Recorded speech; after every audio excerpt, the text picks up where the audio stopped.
অনুমতিৰ লগে লগে আমাৰ মাজত আকৰ্ষণীয় কুচকাৱাজৰ প্ৰদৰ্শন কৰিবলৈ সাজু হৈছে এনচিচিৰ দলসমূহ। আমাৰ সন্মুখত কুচকাৱাজ প্ৰদৰ্শন কৰিব আসাম বেটেলিয়নৰ NCC senior division SW, junior division CW।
প্ৰথমতে মই আমাৰ দেশবাসীক গণৰাজ্য দিৱসৰ শুভেচ্ছা জ্ঞাপন কৰিছোঁ। আমাৰ প্ৰত্যেকজন ভাৰতীয়ৰ মানুহৰ কাৰণে আজিৰ দিনটো মানে অত্যন্ত গুৰুত্বপূৰ্ণ, অত্যন্ত পবিত্ৰ, অত্যন্ত মহান দিন।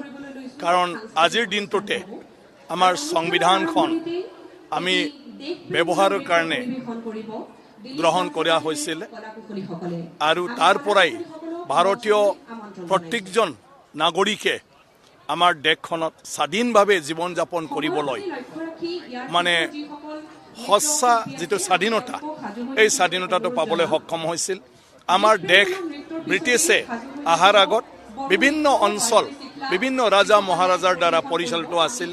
বিভিন্ন জাগাৰ নিয়ম নীতিবিলাক বেলেগ বেলেগ আছিলে আৰু ৬০০ বছৰ ব্ৰিটিছে মানে যেতিয়া শাসন কৰিলে তেওঁলোকে গোটেই ভাৰতক এটা প্ৰশাসনিক ব্যৱস্থালৈ লৈ গৈছিলে তেওঁলোকৰ ছিষ্টেমত, আৰু আমাৰ ৰাজা মহাৰাজাৰ ছিষ্টেমটো প্ৰায় নোহোৱা হৈ গৈছিলে। 1947 চনত যেতিয়া ভাৰতে স্বাধীন পালে 15 আগষ্টত, তাৰপিছত সকলো ভাৰতীয় এক হৈ পালে এই ভাৰতক এটা দেশ আৰু এটা আপোনাৰ মানে কি কয় প্ৰশাসন সেইটো লৈ ফালে চলাই লৈ যোৱাৰ কাৰণে আমাৰ নেতাসকলে সিদ্ধান্ত ল'লে। আৰু সেইমতে আমি কোনটো নীতিত চলিম তাৰ কাৰণে মানে আপোনাৰ এটা সংবিধানৰ প্ৰয়োজন হ'ল, আৰু সেই হিচাপে সংবিধান ৰচনা কৰা হৈছিলে তেতিয়া ডক্টৰ আম্বেদকাৰৰ মানে নেতৃত্বত। আৰু এই সংবিধানখনে আমাৰ 1950 চনৰ আজিৰ তাৰিখত 26 জানুৱাৰীত গৃহীত হৈছিলে। আৰু ইয়াৰ পিছত এই সংবিধানটো লৈয়ে গোটেই ভাৰত যিটো বিভিন্ন ৰাজা মহাৰাজাৰ মানে আপোনাৰ কি কয় আন্দাৰত আছিলে, এই ভাৰতটো গণতান্ত্ৰিকভাৱে প্ৰত্যেকজন নাগৰিকে নিজে নিজে মানে নিৰ্বাচিত কৰি ফালে আমাৰ নেতা বা আমাৰ দেশৰ মুৰব্বী আমি মানে নিযুক্তি প্ৰদান কৰি সেইটোৰ দ্বাৰাই দেশখন চলোৱাৰ এটা ব্যৱস্থা কৰিলে। আমাৰ দেশখন কোনো ৰজা মহাৰাজা কোনো বংশ পৰিয়াল ইয়াত নেতা হৈ থাকিব নোৱাৰে, যে ৰাইজে মানে সেইটো নিৰ্বাচিত কৰিব।